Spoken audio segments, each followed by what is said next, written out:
tardes. Me corresponde presentar a un amigo, más que un amigo, más allá de que tengamos el mismo apellido. Me llamo Jorge Ojeda. Y aquí tengo una pequeña presentación que les voy a leer. Leonardo Enrique Ojeda Torres, nacido en Talcahuano en 72, es titulado en Trabajo Social y Psicología por la Universidad de Concepción. En 96 participó en el taller de poesía aplicada impartido por Marcelo Rioseco Gómez. Ese mismo año fundó El Ciudadano de Dos Mundos, la primera revista electrónica chilena dedicada a la literatura y a la ciencia ficción. A fines de la década de 2000 fue editor del periódico de poesía El Amante de la China del Norte. Es autor de una trilogía de poesía inédita, cuyo primer volumen es lo que vamos a escuchar hoy día un poco, Las Carabelas de Orgy.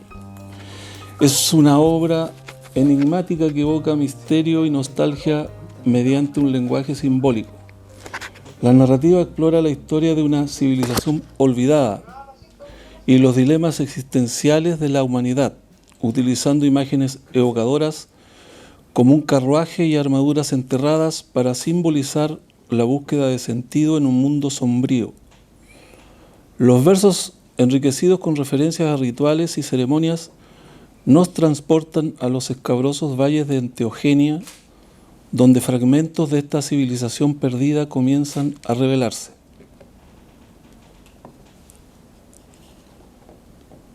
La idea en alguna conversación con Leonardo fue que este libro intenta más que rescatar, sino que poner una civilización alterna a esta. Esa es la idea dentro de su poemario, en un sentido básico.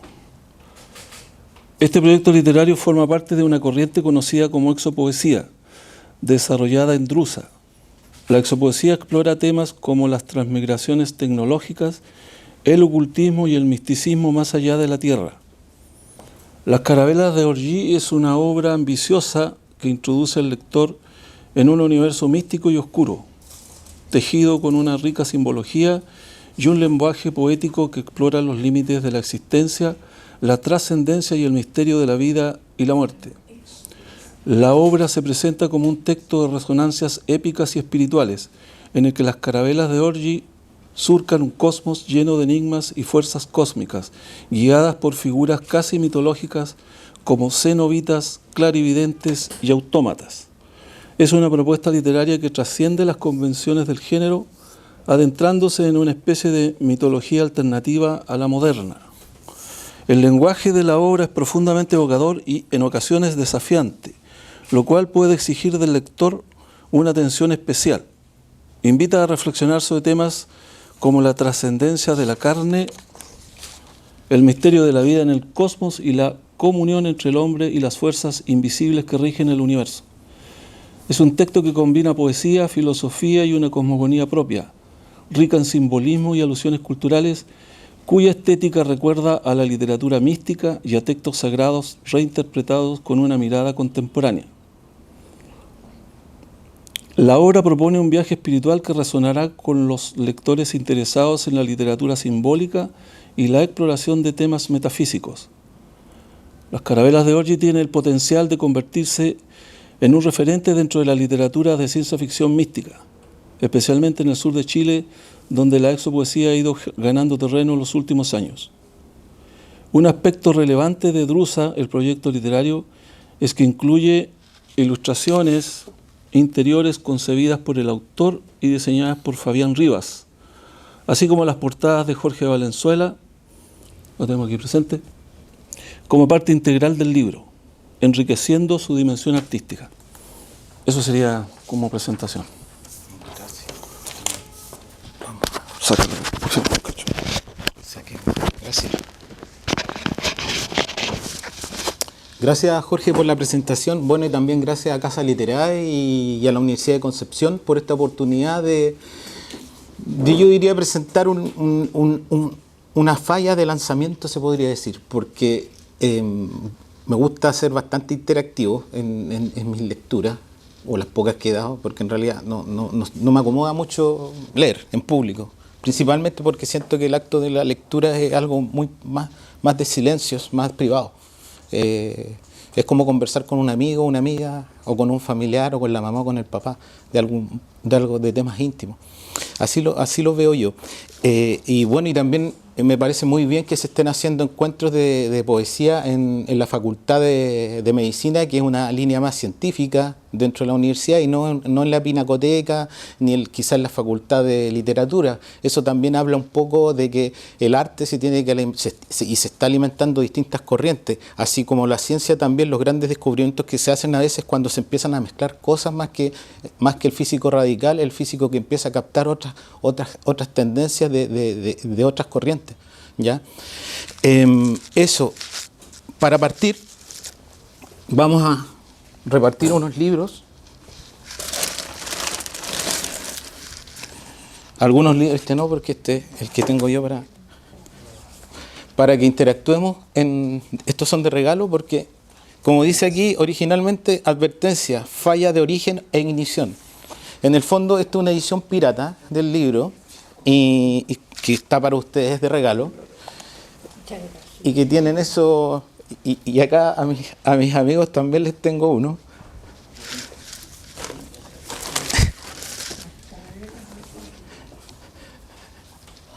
Acá está. Tú ya lo tienes, te lo sabes de memoria. Ya. Sí, ya. Acá, los que quieran interactuar. Gracias. Bueno, esta edición es una edición, como se dice, pirata, porque como todo lanzamiento de cohetes, a veces los cohetes en el espacio tienen muchos lanzamientos y algunos son fallidos, así que siéntanse unos privilegiados de que este es un lanzamiento errado y fallido, ¿ya?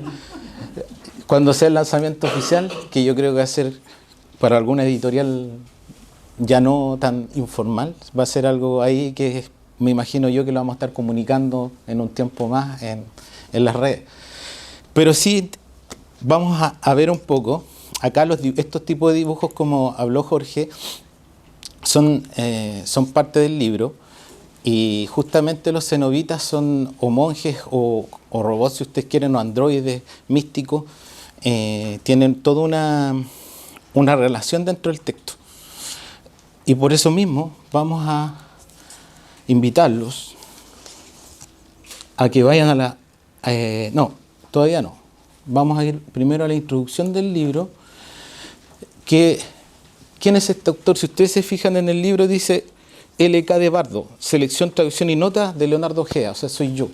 ¿Ya? O sea, yo traduje, seleccioné y tomé notas de este libro. ¿Y quién es L.K. de Bardo? Aquí lo tengo. Entonces, ya que este libro es un libro basado en hablar de tecnología, yo ya como que no voy a leer, sino que va a leer una voz de inteligencia artificial que le traspase esos textos. Entonces va a hablar un poco del autor. L.K. de Bardo. Poco se sabe que sale de, acá la vida de este célebre maestro de las artes y ciencias ocultas, quien creó en sueños un cordón de plata, para así, vestido de esfera, transitar hasta el interior del yacimiento de Drusa. Este extraño ilusionista, amante de lo increado, ya en el exilio fue destinado a liberar a los espíritus pervertidos por la luz. En ocasiones, irradiaba vibraciones como umbrales dirigidos hacia el cielo. Algunos entendidos en hermetismo y enseñanzas sagradas afirman que solo se trataría de una conciencia experimental holográfica, encargada de traducir y restaurar las señales emitidas a través del tiempo desde un vórtex, fosa o cronovisor. Gracias. La primera lectura. Ahora, si se fijan en la introducción, acá también hay una parte que se llama de las carabelas de Orgi Exordio. Si se van a esa página, vamos a ver qué nos dice nuestro querido amigo. Drusa, las carabelas de Orgi Exordio. Antigua noche. ¿Qué haré con el carruaje? ¿Qué haré con los labios de la amortajada? Con las armaduras enterradas en el bosque. Antigua noche. Está al principio, por si acaso, el libro, después de... Acá. Sí, después viene el primer texto. El texto introductorio al libro. Drusa, las carabelas de Ori Exodio. Antigua noche. ¿Qué haré con el carruaje? ¿Qué haré con los labios de la amortajada? Con las armaduras enterradas en el bosque. Antigua noche. ¿Por qué hacen de mí un sarcófago para navegar sobre la niebla? ¿Por qué he de abandonar la carne, el fuego, la esperanza de pronunciar el sueño amado por las sombras? Cincelado en el muro del presidio de Campanella, en la 9ª ciudad del sol, en los escabrosos valles de Enteogenia, ocultos en un féretro, se encontraron los fragmentos de esta obra. En sus hojas se registra la historia de una civilización que habitó las montañas cardinales de Ordalía, la cual se dice intentó sustraerse de la materia, creando misteriosas naves, rituales y ceremonias. Antes de iniciar el éxodo, cada peregrino, en concilio secreto, debía reproducir ciertos vocablos, mantras purificados por la ira, la sangre y el trémulo resplandor de la carne. Antiguas invocaciones creadas en sueños por los muertos de Mandilion simulaban incordios para iniciar la cruzada hacia las hendiduras suprimidas hace siglos del firmamento. Los expedicionarios, eternos amantes de los umbrales, anhelaban conquistar estas invisibles aberturas selladas por la música del agua. Ese es como el texto introductorio inicial, y quizás la nota al pie, que tiene hartos elementos también un poco borgianos y también diría yo, de todo eso que nos hemos alimentado, de capítulos de la dimensión desconocida, de los archivos secretos X, porque como les señalo, la literatura ya siento yo que hace muchos años y décadas que no se alimenta de solo literatura, y no solo de la naturaleza, sino que ya se está alimentando de otras especies de áreas o corrientes que desarrolla el ser humano. Y aquí está la nota al pie, que yo diría que para mí Nota refleja al pie todo número 1. el libro. Drusa o las carabelas de Ori es una obra que se presume fue realizada por la más avanzada serie de sayones, sicarios y maras pertenecientes a diferentes épocas post-exilio del tiempo, quienes anhelaban ingresar a una prestigiosa unidad secreta llamada la casta de Orji, donde la materia caótica profana debía ser consumida a través de misteriosos rituales iniciáticos. En los escasos manuscritos encontrados bajo las piedras de Enteogenia, se puede constatar que relatan la leyenda de una zona conocida como Drusa, la cual se encontraba protegida por una escuadra de luminosas carabelas. Cada maquinaria era dirigida por una dotación de autómatas, cenobitas y clarividentes. Expertos sostienen que dicha nación aún navega extraviada entre residuos de cielos infográficos en busca de algún prodigio redentor, esperando que civilizaciones más avanzadas puedan otorgarles nuevamente el poder de la vida a sus sarcófagos. El orden, extensión y versión final de este texto necrolumínico quizás jamás lo podamos determinar con certeza. Siempre existirán diversas adaptaciones, pero todas inconclusas. Sería inexacto considerar, como lo indican las investigaciones de Lina Kandal en su libro Extracto de la cosmología sagrada de la desaparecida religión Zar-Titza, en más de 3.000 los textos desaparecidos. Ahora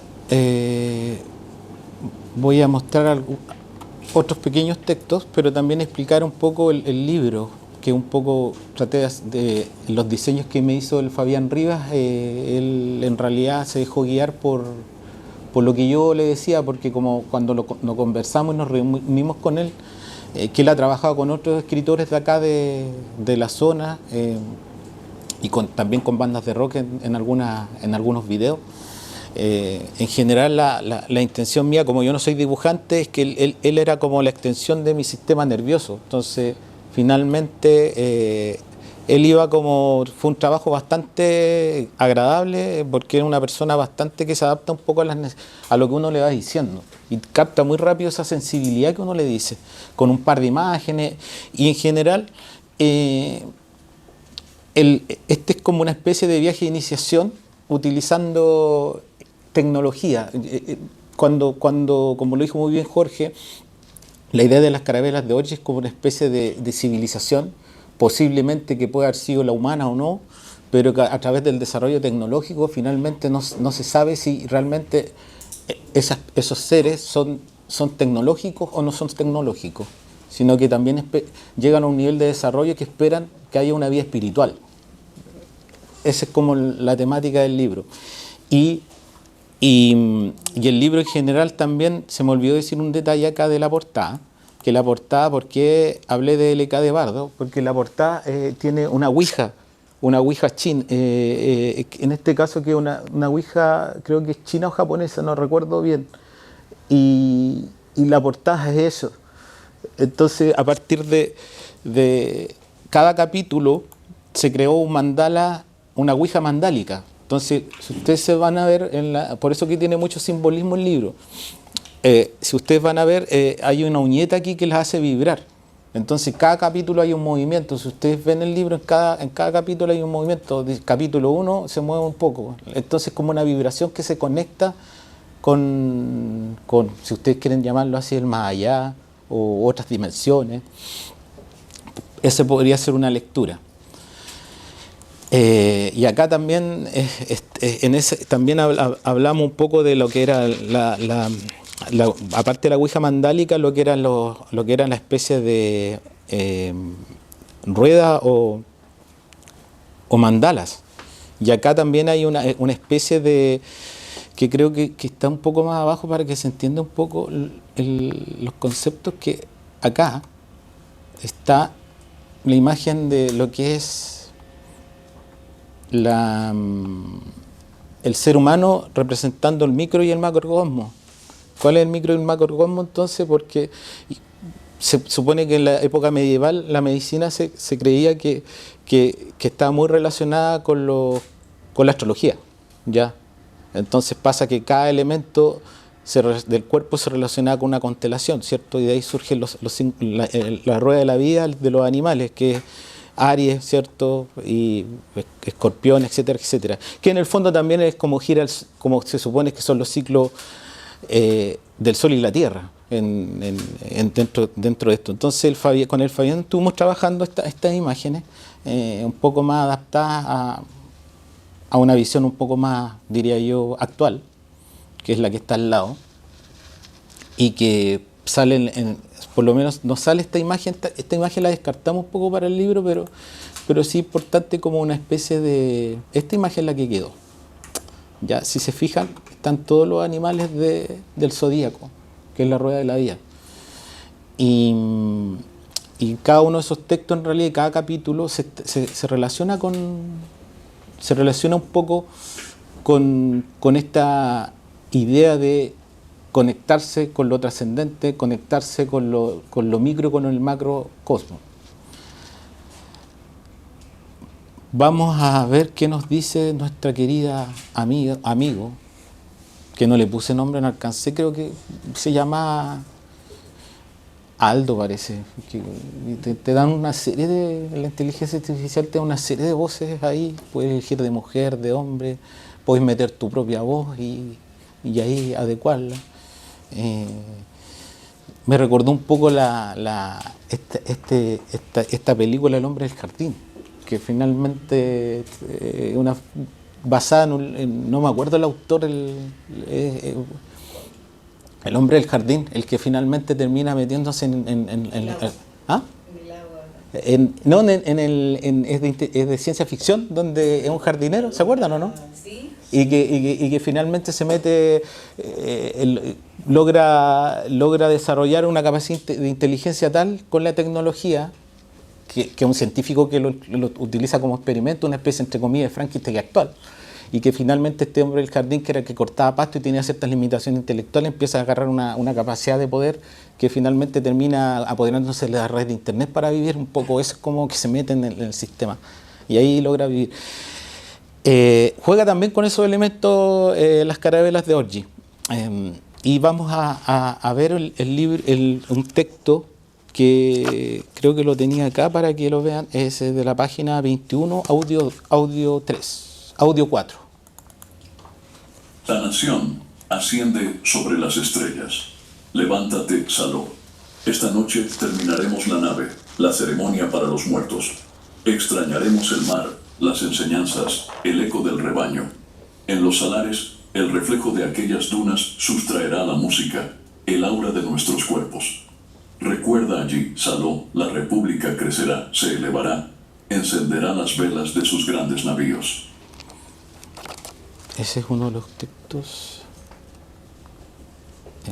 El otro que tengo es el audio 5, que si nos remitimos estaría en la página 23.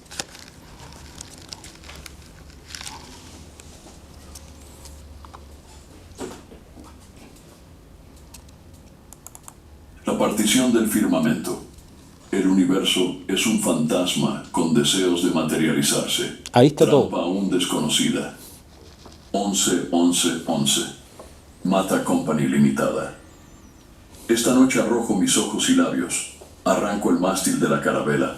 Me deshago de la luz frente a los féretros. ¿Por qué debo cubrir con cenizas la lengua cercenada por los pájaros? ¿Por qué debo extraer la obertura, el agua de la carne tendida sobre el madero? Anoche alguien bajo la cúpula del obelisco soñó por error. Anoche alguien intentó penetrar el significado de esta fisura, aferrada en el firmamento. Ahí, en este texto un poco se trata, me siento hablando como cuando le preguntan a Martín Vargas y habla en tercera persona. ¿Qué opina Martín Vargas? Martín Vargas está bien, pero en este caso, este texto habla un poco de eso, de lo que es la construcción de las carabelas y de cómo quieren penetrar el cielo, pero finalmente es como un viaje hacia sí mismo. Se vuelve todo como es arriba y abajo. Y la frase que se la escuché a Roberto Mata, pero estas frases a veces son jugando con la intertextualidad, algunas están modificadas. Ya, el universo es un fantasma con deseo de materializarse, esa se la escuché a Roberto Mata. Trampa aún desconocida se la agregué yo, porque también manejo mucho el concepto del DJ de la palabra.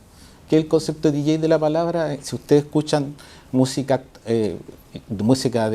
no del DJ que pega temas, sino el concepto de DJ es alguien que va agarrando distintas tipos de música y les da otro sentido, otra dirección. Ese es el buen DJ. Entonces acá siento yo que es un poco eso, jugar con eso, ir mezclando cosas, sacando ideas, modificando las ideas a partir de lo que uno le resuena más y le hace, y también le quiere hacer una apuesta hacia más adelante.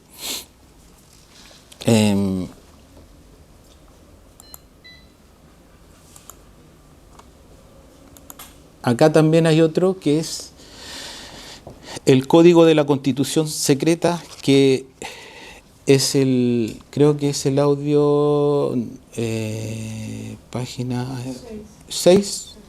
Sí, 6. Exacto. Como toda nación tiene que tener su constitución. Aunque sea secreta. Ya me acordé de Cavafi, que tenía la Constitución del placer en unos libros. Los códigos de la Constitución secreta. La nación intentaba dominar el poder de los umbrales ocultos y dictaba leyes para regir aquellas fronteras del vacío. Cada atardecer, cuando el sol caiga sobre las dunas, los ermitaños serán destinados a grabar las enseñanzas en la roca. Hallaremos al fin la vida, el sueño de los hombres muertos. Comprenderemos el lenguaje de su sombra, el silencio, las figuras creadas por las llamas.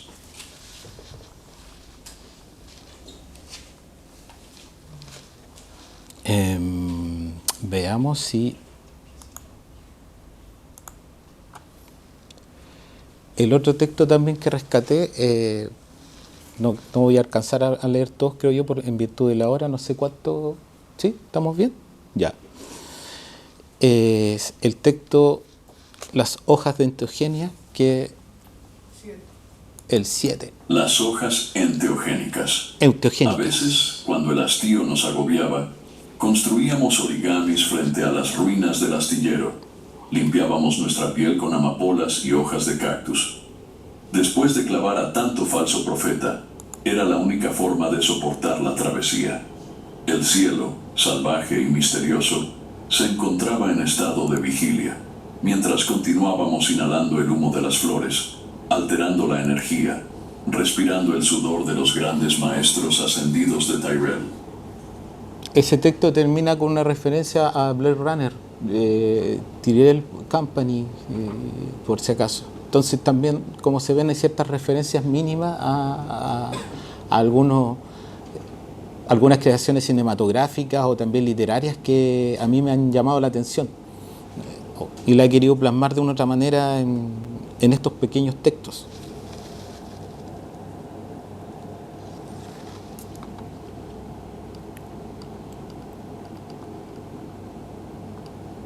Acá también quiero contarles un poco, una experiencia más que me inspiró para el texto igual, es que porque esta imagen la rescaté con Fabián Rivas, y que es como una especie de elemento, de darle una especie de figura a estos personajes. Principalmente por una experiencia que tuve en la infancia, donde en algún momento le conté al Fabián que había tenido en el campo algunas imágenes de una especie de, llámese aura, espectro o fantasma.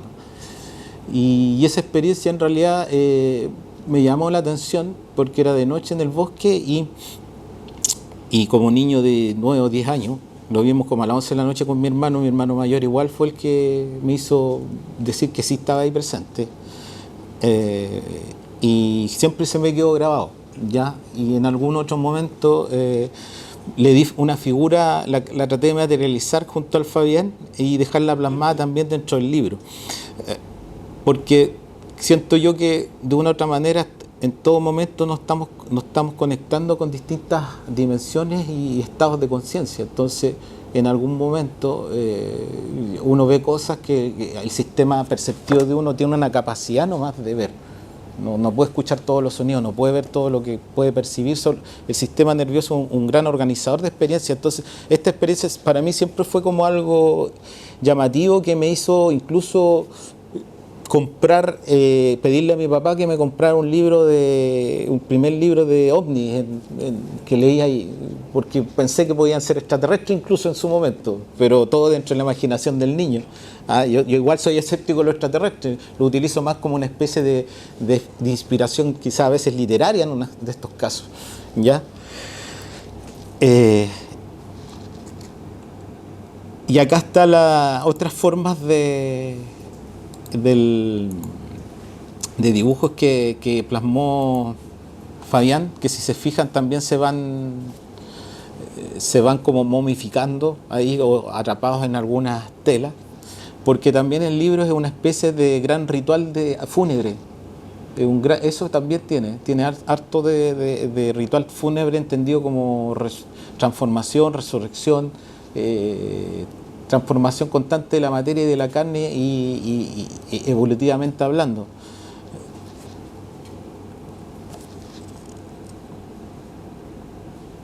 Acá hay otros dibujos que también trabajó el Fabián y vamos a escuchar a nuestro amigo para que me lea algo y podamos seguir compartiendo algunos textos. Tauromancia. Y corríamos junto a los toros hacia el coliseo principal de la academia, sobre un campo cubierto por amapolas, buscando aquel vocablo prohibido capaz de transformar nuestra carne en una extraña visión para los ojos. Y encerrados en el círculo de arena, arrojábamos nuestros cuerpos contra las astas de aquellos toros, anhelando la llegada de aquellos presagios, dictados con la boca adormecida. cubierta de sangre.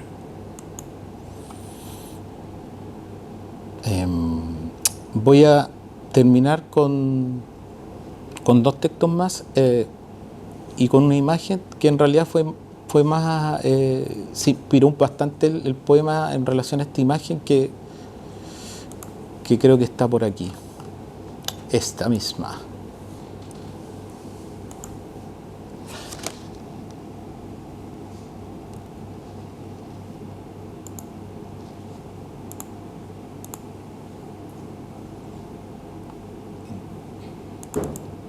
Esta es la columna donde se derrumban todas las estrellas.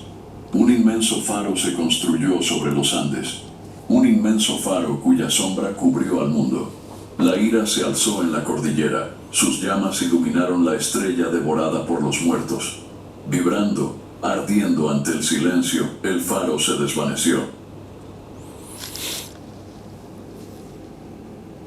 De ahí está el dibujo un poco que trabajó Fabián, que lo trabajamos en conjunto, donde él creó un faro más tecnológico, más avanzado, se podría decir, sobre los Andes, que se ven bastante chicos. ¿Ya? Y para terminar, vamos a leer el último texto, que es bien corto y que también se relaciona un poco con lo que dice el libro, con una síntesis de lo que podría ser el libro, o lo que intenta hacer. Esto no es una llaga, esto es un sarcófago, alterando la carne y su silencio.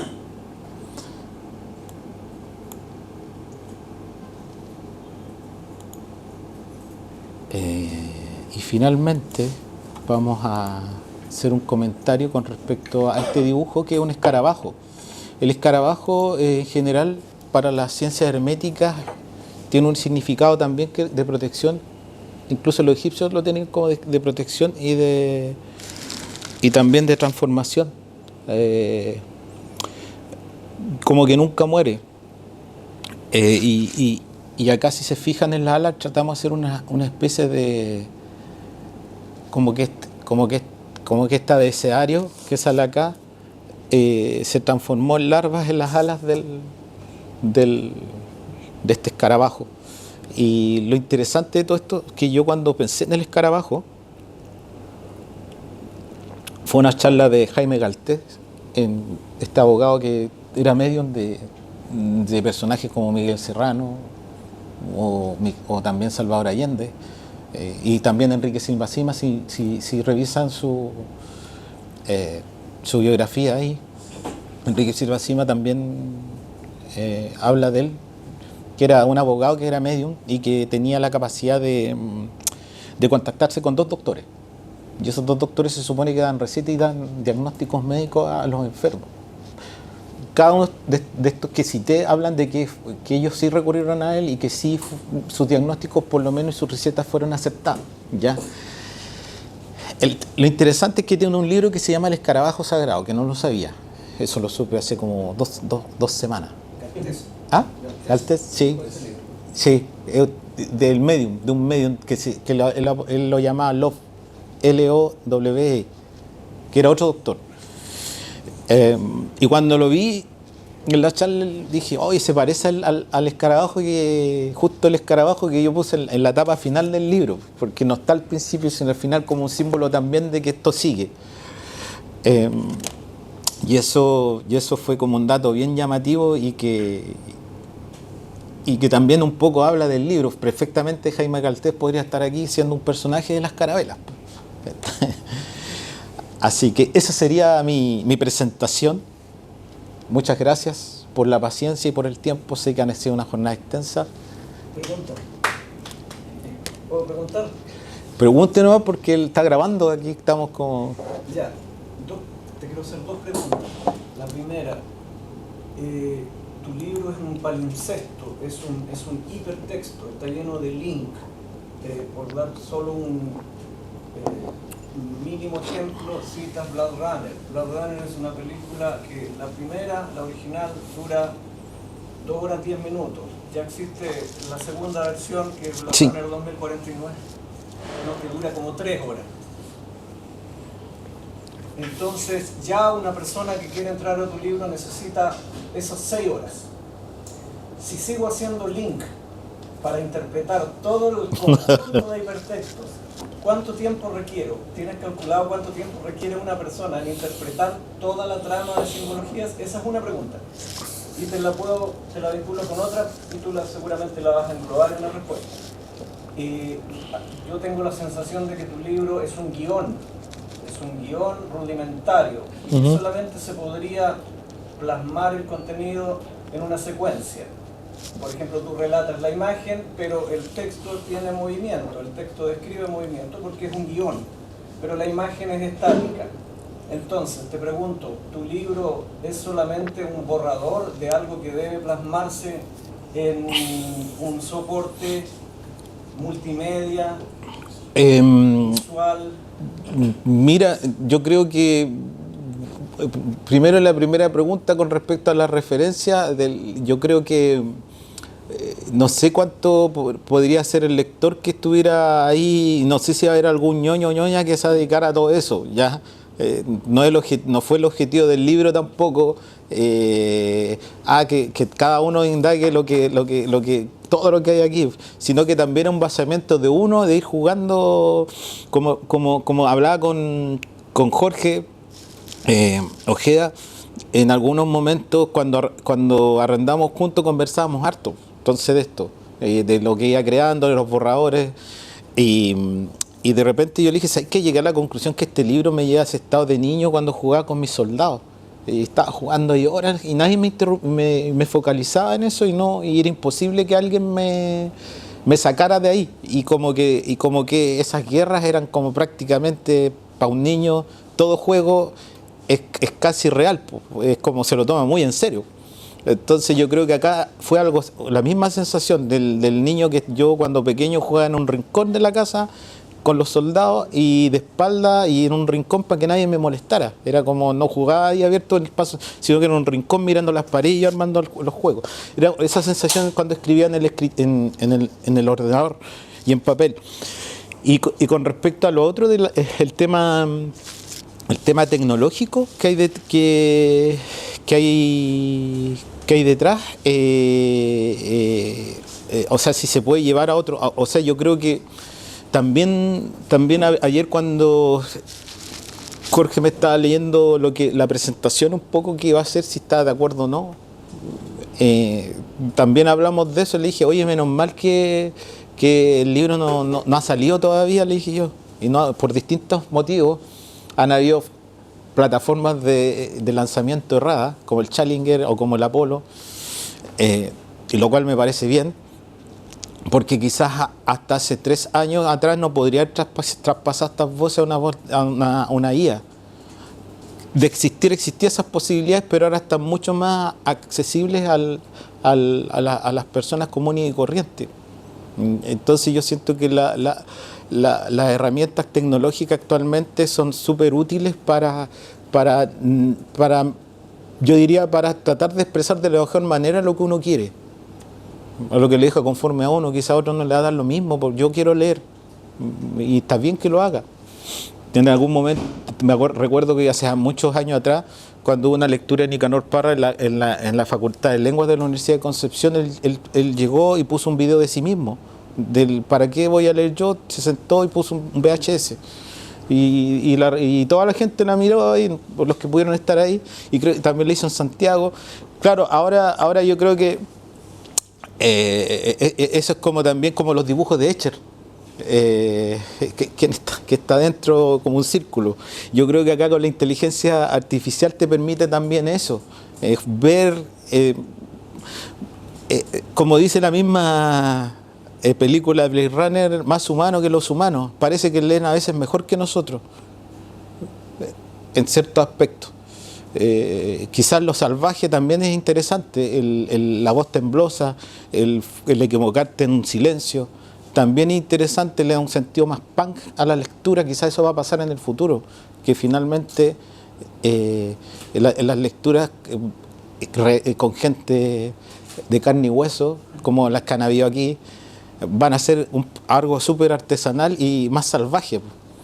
Y quizás toda esta tecnología que se está usando se va a seguir no solo en la poesía, sino en otras corrientes. Ahora, si se pudiera llevar a un cortometraje, sería excelente, pero el presupuesto...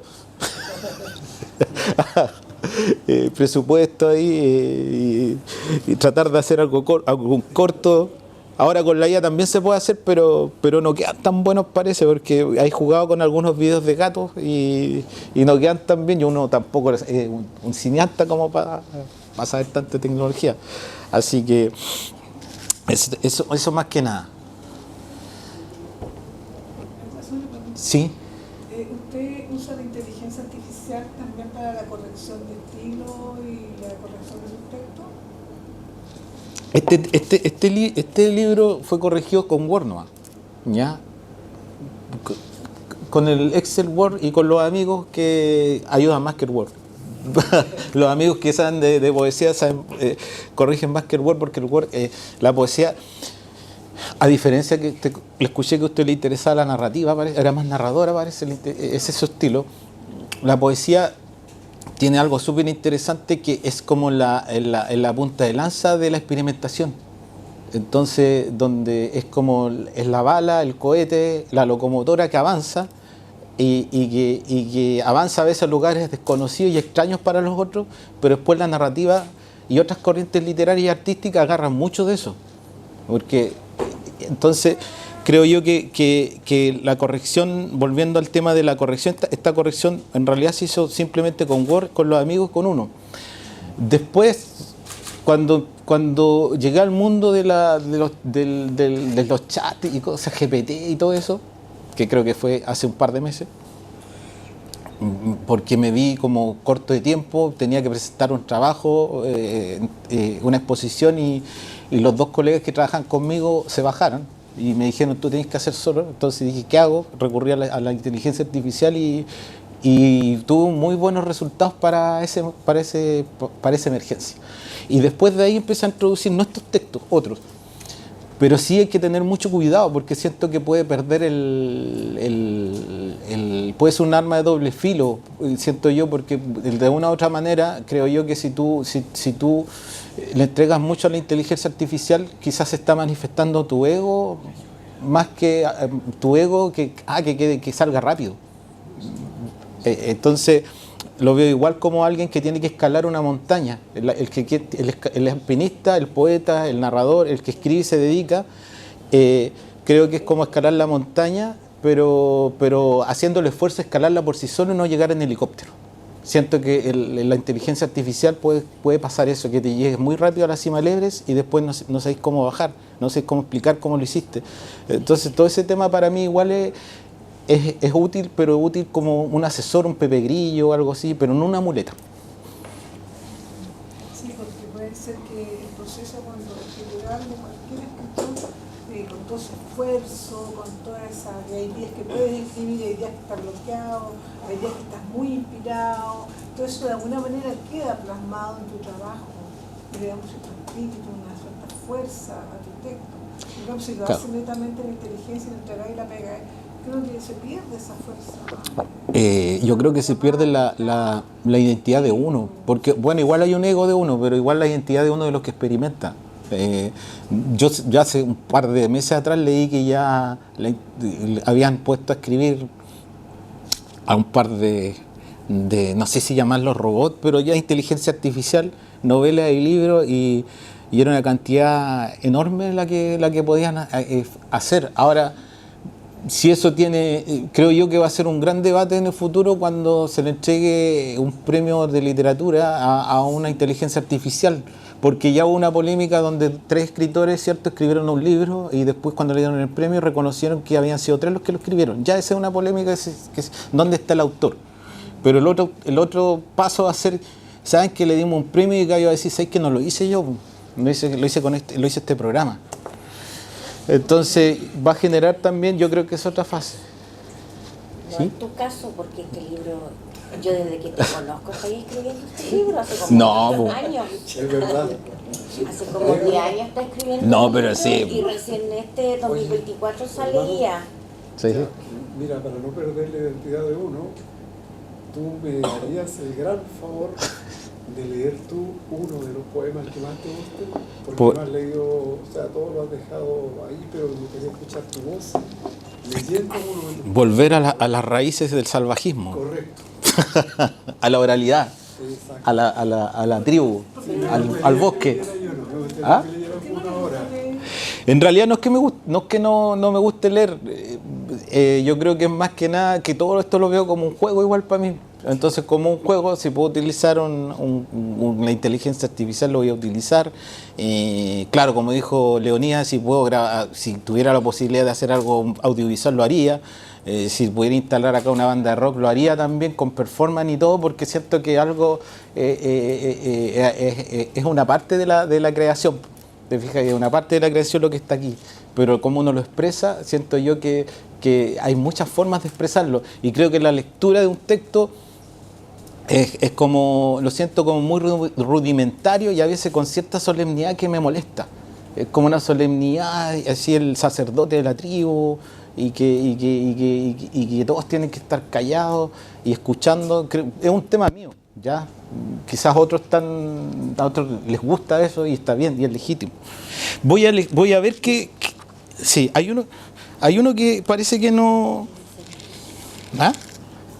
Hay uno que parece que no leyó mi amigo. ¿Ah? HAL 9000. Mi amigo HAL no lo leyó. Pero ya, acá hay uno. Dice, el desmembramiento de los pájaros en la Catedral de la Codicia. El templo era tan perfecto que Dios no tenía cabida. Basílica de los Andes, siglo 300. Algunos expedicionarios soñaban con tener diferentes cuerpos, nombres y otras formas de vida. Nosotros detestábamos aquellos nocivos deseos. Todo nos resultaba una confusa ficción, un delirante artificio, arrojado a los abismos de la redundancia. Pretensiones que nos obligaba a sostener con furia nuestros corvos y evocar cuidadosamente cada precepto aprendido. Código 1. Deberán romper las amarras, deberán abrir sus armaduras, deberán tender sus cuerpos en el agua y sobre los maderos pronunciarán la máxima final. Dejar que los pájaros se hundan en la carne hasta encontrar la enseñanza, la matriz del holograma, el rizoma, los tentáculos asesinos del oxímoron. Gracias. Sí, es más que nada que quería jugar. Es que lo descubrí, ¿sabes? Que esta semana oyeron las voces. No lo sabía antes. Estoy súper entretenido con este tema, ¿no? Igual le da su toque porque, claro, como su literatura es muy del siglo XXI, Sí. muy actual, y muy con la tecnología y toda esta locura de los GPT y todas las cosas. Claro, eso le da su toque igual a la hora de la presentación, porque que lo haga una inteligencia artificial, porque su temática... Claro, va por ahí. De hecho, en algún momento le iba a poner IA, pero dije, no, menos mal, porque ya se chacreó, que hay que lo pensé hace 10 años. Porque lo he ido corrigiendo, como el hoja de hierba de Walt Whitman, pero no pretendo hacer eso tampoco, porque ya estamos hablando de temas mayores. Va muy con los tiempos, digamos, usar ese elemento, pero también, se lo voy a decir sinceramente, Sí. puede ponerlo bajo sospecha igual.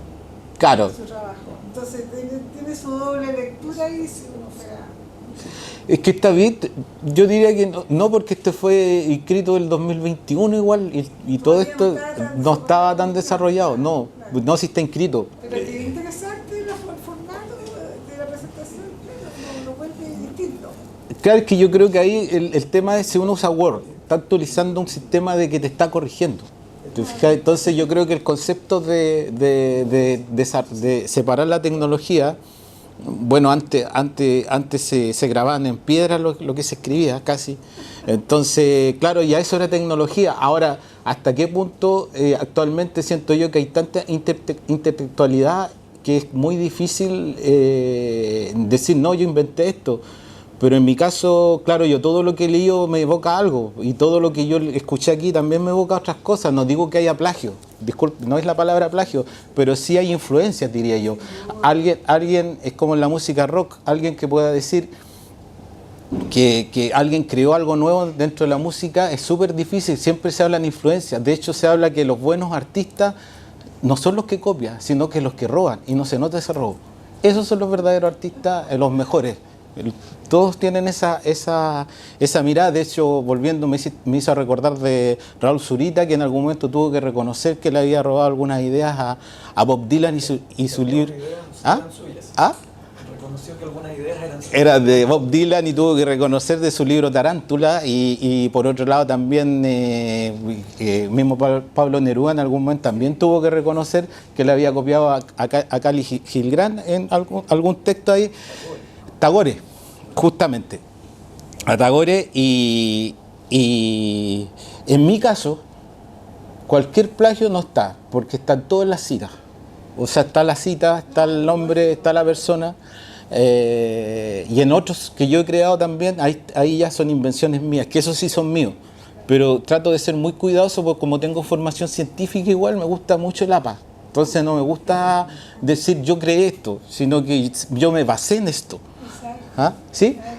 Así que... Podría asistir, ¿sí? donde estaba él también, a una conferencia de reescritura. Sí. Y ahí salí yo con la sensación, con la idea de que en el fondo no existían los escritores, solo existían los reescritores. Y todos Claro. de alguna manera estamos reescribiendo, porque estamos influenciados inevitablemente. Inevitablemente, así que no, como usted lo dice, pues, yo creo que eso es complejo hablar de creación, es que ya el concepto absolutismo actualmente no existe, entonces todo se ve influenciado por nuestras visiones, por nuestras experiencias de vida. Quizá uno podría darle un sello distinto, una mirada distinta a algo. Su trabajo, por ejemplo, yo no había visto nada, nunca algo así, de que asista a tantas cosas de poesía, primera vez que veo un trabajo así, bien. Y no es plagio, ojo, y no es inteligente. Original, así a mi modo de ver. Gracias, sí, yo creo que la creación, principalmente yo creo que también fue, ¿sabe qué? Yo creo que el texto, así viéndolos de atrás, creo que fue como una especie de despedida de lo humano. Que ya había una época poshumana y transhumana. Yo lo veo desde esa perspectiva. Eso no lo hice con esa intención. Siento que cuando lo veo, dice chuta, como que me estoy despidiendo de mí mismo y de una humanidad. Estamos en una etapa, como hablábamos con unos amigos el otro día, colegas psicólogos, siento yo de que estamos en una etapa actual donde no vemos todavía dónde estamos, y estamos con la etapa preliminar de una nueva revolución industrial.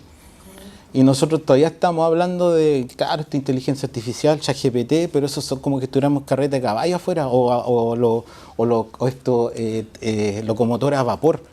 Todavía nadie se imagina que vamos a llegar a la estrella, o a la luna, disculpa, o utilizar otro tipo de, un Ferrari. Nadie es capaz de imaginar eso. Entonces yo siento, ¿saben qué? Yo siento, ahí me acordé de eso, de que quizás no estamos haciendo una etapa de la evolución humana, que nos estamos despidiendo de esa etapa y estamos entrando en otra de mayor desarrollo tecnológico, que es la primera fase del desarrollo tecnológico. Así que muchas gracias por asistir.